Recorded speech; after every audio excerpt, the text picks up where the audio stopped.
What's the good word, y'all? It's your boy DKB here. So Joe Douglas, he's having a phenomenal offseason in terms of free agency specifically. Let's not forget about the 2024 NFL draft, though, as hard as that is going to be. Now, thinking about all of the things and, conversations we've been having, everything's been strictly tied to offensive line, weapons, and then crossing the fingers, knocking on wood, praying to the football guys that we don't use defense with any of our top picks in the first 3 rounds, right? Quarterback is one of those positions I think is kind of getting swept to the wayside a little bit. Even in a lot of the mock drafts I've been seeing for, the last month or so, many people aren't really taking a quarterback, right? If they do, then they're going with the obvious pick, in my opinion, a guy like Joe Milton because of all the physical tools.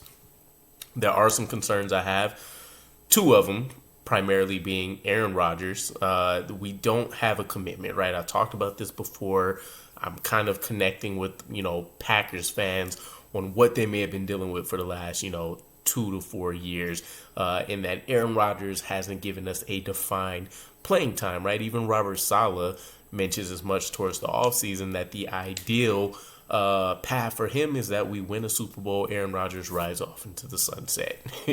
For whatever reason, it seems like he would want to move on. From Aaron Rodgers' perspective, we already heard him say post-injury, I'd like to commit 2 more years. And then the next thing we know is he's saying, well, feeling great, maybe I can do 3, 4, 5, 6 more years. So who knows, maybe he tries to chase that Tom Brady, 45 plus year, playing time.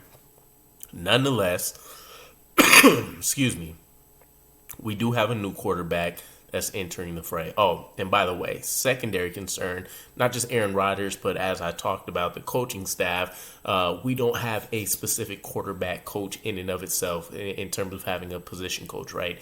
Todd Downing, our passing game coordinator, is also going to be including quarterback coach in his duties. So I don't think that's sufficient to try to go out and groom the, potential 3rd quarterback on your roster if we do go out and draft a guy. But as mentioned, a new name has surfaced, right? We've heard some of the other names that we went and visited have had multiple chats too. Guys like Keaton Slovis. There's an HBCU quarterback that I can't remember the name off the top of my head, but we've heard Sam Hartman floated out there, Joe Milton, Devin Leary as another guy. But somebody that may trump all of them, Michael Hiers, or Hiers, something of that ilk. This is a guy that wasn't on my radar by any means. And so I'm happy that this kind of surfaced when I seen that we had a top 30 visit with him. Gave me a chance to look into him. Now, he's a small school guy. These, for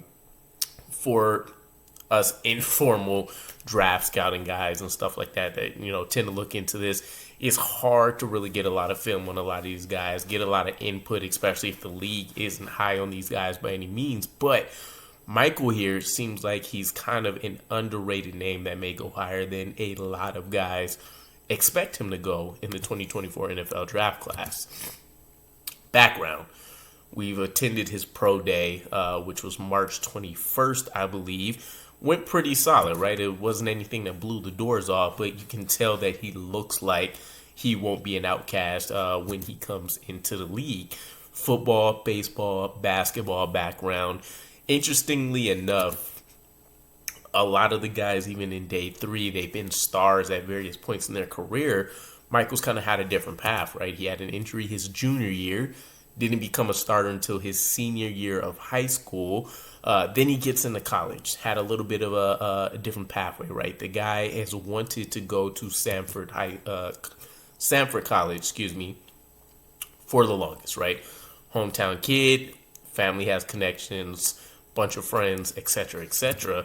But he ends up starting things off at Murray State, then goes to Northwestern Mississippi Community College, balls out there. I believe he had just over 4,000 yards, something like 44 touchdowns or so. The numbers are a little bit skewed. Then he's finally able to get an offer from Samford. He takes it, spends the last 2 years, 2022 and 2023, with them, and he performed pretty well, right? Rated the #1 pro-style junior college quarterback in the nation by Rivals, which is something that should stick out to us. You want a pro-ready guy, right? You think about even a lot of the guys that went at the top of rounds who may not have had a perfect skill set or even one that was necessarily elite. Think Josh Allen, for instance. I know that's kind of not making a comparison. Michael Hiers is not a Josh Allen type guy by any means. But you think about the fact that there was a ton of accuracy concerns, but they fell in love with the IQ. They fell in love with, obviously, the physical traits, the running ability, and then, of course, that he had that pro background. That could be something that helps Michael stand out here. Helped Samford win their first outright championship and outright title since 1936 with the 10-1 record. The only loss they had during that season was to Georgia. I believe they beat out a team like Auburn during that season as well. So it's not like they've been playing absolutely nobody. Attended Manning's Passing Academy in 2023. There's a few other notable names on that list as well. Jaden Daniels, Quinn Ewers, Devin Leary, Archie Manning, Drake May, Joe Milton, just to name a few. What could Michael bring right now? It's, again, hard to find. Not a ton of film out there for a guy like him. And then, of course, trying to keep my ears to the ground on what other guys may have been talking about. Not a ton. You take a look at 2022, that's what a lot of guys are going to say. This is the version of a guy that could be a potential starter in the NFL, right? 76.6 completion percentage, 36 touchdowns, 4 interceptions. I believe he had just over 100 yards rushing and 3 touchdowns as well. Then in 2023, some of those stats are walked back, right? 72 completion rate, which is still excellent, but only 18 touchdowns to 8 interceptions. You have to figure out what the drop-off there was. But in terms of what I love and have seen so far from him, 6'1" frame, 215 pounds. So a little bit on the lighter side, but he looks like he has a solid enough build to withstand the next level. Great accuracy, right? Again, we're talking about a pro-style offense that he's been running for 2 years, let alone what he did at his time at Northwest Mississippi Community College. But this is a man that just gets the job done, right? He can drop passes in a bucket for you. I love the touch.